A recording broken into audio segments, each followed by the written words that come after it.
Noble's approach on Noble's ranches is we practice what we preach, right?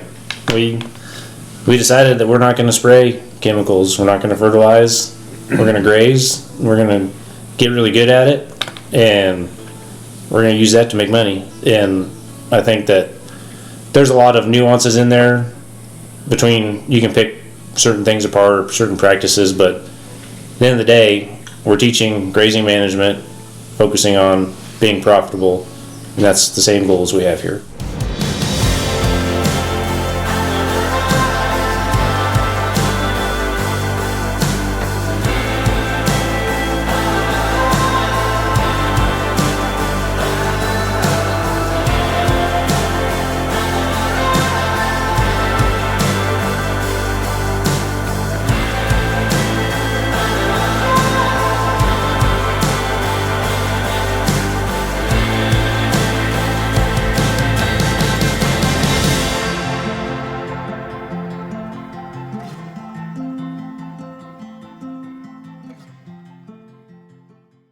I'm Joe Pokay. I'm the General Ranch Manager for Noble Research Institute.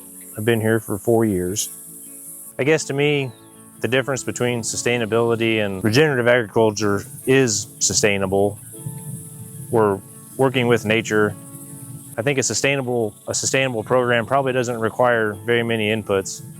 So these cows that we're at right now, we could not have any inputs, find any inputs, be able to buy anything, truck it. I mean, whatever the thing that happened is, this herd's going to continue.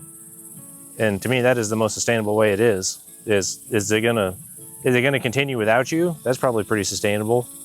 So I think you can classify that. Sustainability word gets thrown around a lot, but I think the main difference for me is the regenerative or holistic intentional management is working with nature, using what nature's giving you to be productive and profitable. My name is Curt Larson. I manage the Coffey Ranch for Noble Research Institute. I've been here going on 20 years this fall. On the regenerative management deal, what we're doing is more about the rest and rotation on the grasses. And what we're doing is it's like giving the cows a fresh piece of candy every day. Instead of, if you had a bag of candy and put it out for your kids, they'd eat it all in one day. What we're doing on the regenerative part of it, especially our adaptive herd, is we're giving them a fresh piece every day. Yeah, we hear a lot of naysay and stuff like that on it, but the biggest deal is, my friend of mine will call me and ask me what I'm doing during the day, and I say I'm building fence. Well, it's not like we're building a 5 barbed wire fence and we're going out and putting a poly wire up to maybe take 10 or 15 minutes to give a cow a fresh piece of grass. My name's Kevin Pierce. Ranch manager here on the Red River Ranch, Noble Research Institute. Been here 30 years. Getting started. That was the hardest part for me to get past, was where do I start? How do I start? And where do I go once I do get started? And don't get me wrong, there was a lot of people made fun of us in the beginning, because they said all we were going to have was weeds and stickers, and that's absolutely not the case once it's all said and done. Before we became regenerative, we were a fully conventional ranch. We fertilized heavily. We sprayed things. We sprayed these pecan trees 5 to 6 times a year. We sprayed the orchard floor. We killed everything, and we don't do those things no more. And yes, I think it's been probably the greatest thing we've ever done. Instead of us driving tractors all summer, baling hay and spraying and fertilize, now we manage everything with these cows other than driving tractors all summer. Now we're talking about how you don't necessarily mass treat your cattle, and even just looking at these girls, we're almost mid-July, and tails are still, they're not even trying to throw their head backs and trying to lick off any kind of flies. And what are you giving credit to that to? We really do our fly control through our grazing management. It takes 3 days for a fly larvae to turn into a fly, And so in 3 days, the flies are going to hatch way over there, and we've already moved on, and the flies don't have anything to eat at that point. So between that and grazing grazing up a little bit higher on these plants, we're not really giving the parasites a chance to take hold. And the duration too, he's only in here for a couple hours. So I would find it hard to believe there's any parasites in the sward he's getting ready to graze, because it's been rested long enough that if there was, they've died. And he's not here long enough to pick enough of them up.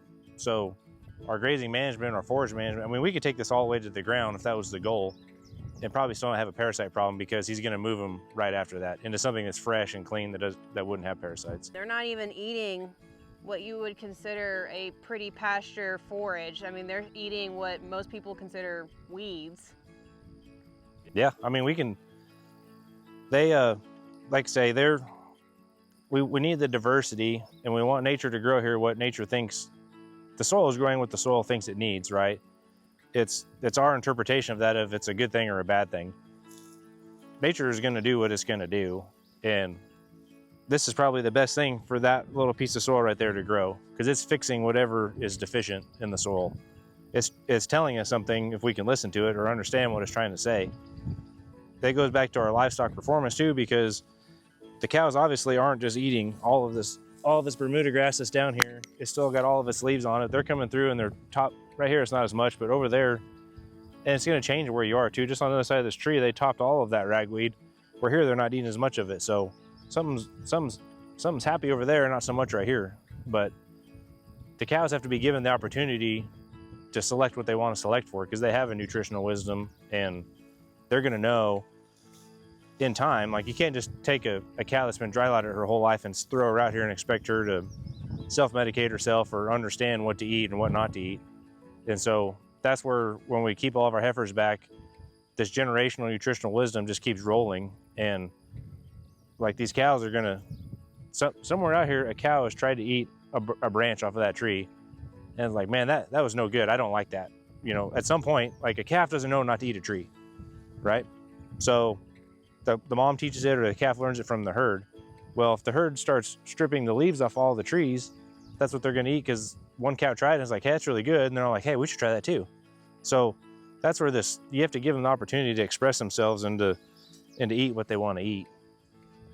The market doesn't care what it costs you to raise your cows, but you should, right? That's the real thing. And I've seen friends of mine, generational family ranches that get sold into being golf courses and resorts because they can't profitably run a cattle operation. And it's no fault of their own, but the things that we do mine the value from the land, right? The grazing like this, not putting a ton of inputs in the cows, this is bringing value back to the land and making it profitable for people to stay on the land, which is what we need way more of, is more people on the land doing proper grazing management, right? And, you know, haying and tilling and all that stuff is just mining all of the key nutrients and all of the value that you've worked so hard to put in the land. You're just mining it and watching it blow away, you know, or hauling it off at $50 a bale. I like it. And so, I don't know. I can feel some kind of way about sustainable just because it's been sustainable for as long as I've been around the industry. It's always, we're sustainable this, sustainable that. Well, I don't want any part of being sustainable if that's the way we got to do it. Because there's better, I mean, I'm not saying this is the right way either. In 5 years, it might be a totally different way. But the fact is that we're changing and we're trying to manage it. And what Noble's charges here is to help people be successful, keeping them on the land, having business success, being productive, right? And whether you decide to sell calves at the sale barn or to your neighbor or just sell them as beef, you know, that's the end goal, right? Is to have a resilient food supply for our nation that comes from resiliency here. It starts resiliency underneath this grass. That's how you build resilient food supply in a whole bunch of steps, right? But it all starts with the soil. I like what you said, that sustainability means you're keeping everything the same, or essentially that's what you're taking it and perceiving it to be. So I hadn't thought about that, because we hear the word sustainable all the time. It's in almost every PowerPoint, it's in every conference, and we're the most sustainable food source out there, but I hadn't thought about it from that perspective, so I appreciate you. I mean, at the end of the day, is if a person can't raise a cow and a calf and be profitable, how sustainable is that really? I mean, what is it now? Is it even 1%? Is it 1.5% of people are involved in agriculture? And 100 years ago it was 90. So there needs to be more people involved in animal agriculture and making delicious, healthy protein. What was it? How long have you had the goat program going? Oh, Or small ruminant, I guess, since you're doing sheep and goats? yeah, probably 3 years ago. Did y'all start off with one or the other, or did you get both at the same time? We bought hair sheep first, and they were at Coffey. And this goes back to like working with what nature gives you. And we have a lot of, because all of our land's kind of detoxing and growing different things, we have a lot of sheep and goat feed, a lot of browse and a lot of different forbs and stuff. And so we have sheep and goat. We have sheep, at least sheep on most of the ranches. We release a big chunk of goats out to the brushy ranch north of here. We don't have any small ruminants at Coffey. It's the only place because of we're worried that they're going to get in too close to the project. And so, but we're able to keep them here. There's a big ridge that runs, this is the top part of the ranch, and then there's a big ridge and it runs down to the bottom part, and that's where we graze them lots of time. But they're kidding right now, and so Kevin's got them up here where you can keep an eye on them, and the dogs, we got guard dogs with them. Dogs can see what's going on, and we can kind of keep up with them. So what was there a main reason to start getting into the small ruminant? Yeah, they take a thing that usually costs you money and turns it into making you money. So the forbs, and we'll go look at the sheep too. The biggest expense we have on our sheep and goats, mainly more so the sheep, is the dog food. It doesn't cost us a lot to keep one. They prefer to eat the things that a cow won't eat, and they prefer to eat the things that we want to target on, especially our brush. And I'll let him, this is his herd, I'll let him talk more about just these ones. When we swapped over to become regenerative, the first year went great. I mean, this ranch is 3,500 acres. There's about 1,800 acres of it that's introduced pasture, which mainly being Bermuda grass. And the first year was good. I mean, we had all this residual nitrogen left over in the ground. The weeds had been sprayed for 40 years, so they wasn't too bad. So we mainly, that first year we thought, oh, okay, this is easy. We just keep growing grass. Well, the second year we probably grew less grass and a few more forbs or weeds or whatever you want to call them. The third year we grew lots of forbs and weeds. And so now we were growing feed for small ruminants, and less feed for the cows. Not saying the cows won't eat some of these forbs, but some of them they won't eat, but the goats and sheep will. The other thing that I think is cool about the small ruminants is, we talk about we want a diversity of plants growing out here. Well, I feel like we need a diversity of animals eating them too, because if we're growing them and nothing's eating them, then we're not getting a lot out of that either. So that was the whole idea behind it. I mean, we started out, we probably had 250 cows, which would be animal units. Now we have around 100 cows and 500 small ruminants. So we probably still have close to the same amount of animal units. It's just a different kind of animal. I love that. And if you look down, they fertilize the ground a lot better than cows. If you look down, it looks like you broadcasted fertilizer out here, but it's goat manure. There's been a lot of studies that have been talking about multi-species, especially in Texas. Department of Agriculture has been really encouraging that. So it's interesting to see and hear what y'all have been seeing, being already ahead of the game. I mean, my opinion is goats make grass. They really do. You can starve a goat to death if you put it out in a Bermuda pasture, and so they don't want to eat it, so they leave it behind. Cows want to eat that, and there's just a natural symbiosis there where they work so good together. And it's taking things that cost money to maintain. If you want a place to be completely free of weeds and all the other stuff, that's going to cost a lot of money. goats and sheep can do that, and you can make money on the side doing the same thing. That's right. I like how Joe puts it. This is not my saying, but sheep and goats make cow feed, and cows make sheep and goat feed. And the more we play with it, there's a lot of truth to that. All right, this is our grazing chart. The way it was set up, we did the color. We got two different cow groups: adaptive cows, prescriptive cows. We used different colors. We started out the year and done what we suspected we was going to graze, and we penciled it out. Like when the bulls went out, the bulls come in, and during calving and that, so we kind of basically put a pasture that we're going to be in. Make sure the cows, like when we're going to wean, the cows are right next to the, coming by the corral. And then the other two colors are the cows, what I'm actually doing. So we have, on my grazing chart, I have where I was intending on grazing, and then I have one I actually am grazing at this point. And that just more or less shows rest and recovery. The prescriptive cows are moved every 75 days into the certain, I think there's 3 different prescriptive pastures they go into. So they're moved on a set schedule. The adaptive cows are moved as we think the grass is available and where they need to go.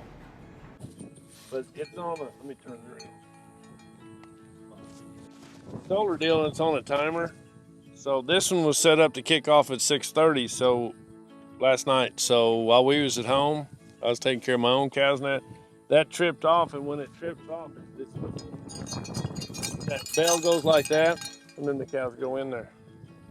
And then I got another one set up up here that kicked off at 11 o'clock last night. Huh.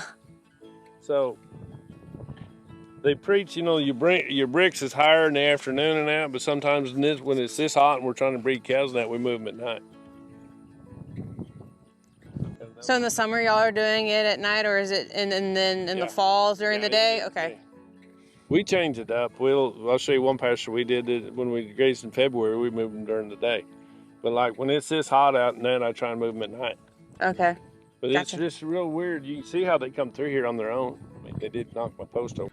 A little bit, yeah. But once we get real smart, we'll figure that out, so we'll know what to graze at what time of year.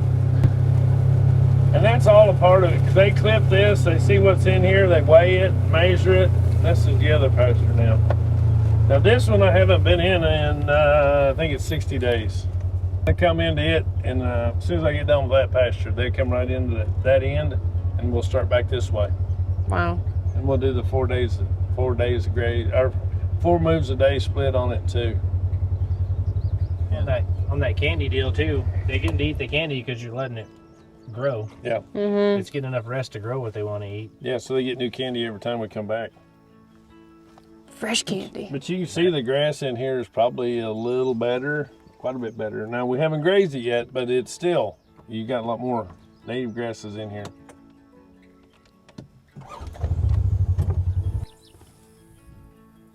Yeah, I think they planted it by hand, didn't they? But anyway, spots of it, this part, but we graze through here the same way. The adaptive cows get this. And the first year I come here, it was real rank in that. So we were doing the strips and that. Well, I would brush hog behind them and then let them go back. And it was amazing how they ate it and put it down. Now we've got all fresh. Explain why gamma grass is important. I don't know. You're gonna Hey, explain that one. Huh? You're more of a gamma grass guy. Well, so just like what we drove through, there's plants grow in succession. And so if the soil is unhealthy, it's hard for a high successional plant to grow. And so healthy soil produces healthier plants, right? And you get higher successional, more desirable plants. So Eastern gamma grass is a highly desirable plant to a cow because it tastes really good. Like I like eating the stems too. They're sweet. Are they really? Oh yeah. And so if cows are left to just roam around and graze, as soon as it grows up, they eat a little bit. When it regrows again, they eat it again. So it never gets a chance to develop because the cows like it so much they just eat it down all the time. And it's the same with, like here on the, the prairies, the big 5 are Eastern Gamma, Big Blue, Little Blue, Switchgrass, Indian Grass. There's one of those in every pasture we just came out of. And like, it's nice to see the big blue coming back because we haven't seen it in 3 or 4 years, but there's a bunch of big blue out there, and it's a sign that the soil is healthy and it's a high successional native plant, which is supposed to be here. And so by resting it, Curt's got this whole pasture full of eastern gamma grass that adds a lot of pounds to our animals and is really highly palatable because he's able to graze this way and rest it. Yeah. And to add to that, eastern gamma grass is one of the first grasses that comes out in the spring. So if you're continuously grazing, that's the first thing they're going to eat off. And if you stay on that pasture all year, you'll never even know it's there because they'll keep it grazed off constantly. And see, if you'll notice, that's the seed heads. It's already shucked seeds. The big branch. Sure enough, yeah, the tall, skinny deals. Yep, it's already seeded back. We'll come back in here, and as soon as I get with 6, then we come into here, and we'll graze it, and then we'll let it grow back for fall, and then I'll graze it in the fall. It's really good grass in the fall. That's a wrap from Noble Ranches, where tradition meets transformation. From rotational grazing strategies to groundbreaking soil health research, their work with the Noble Research Institute is paving the way for more sustainable, resilient future in ranching. These aren't just practices, they're proof that regenerative ag can work and work well, right here on the ground. Thanks for riding along with us today on this episode of Ranchworthy. I'm your host, Emma Coffman, and we'll see you next time.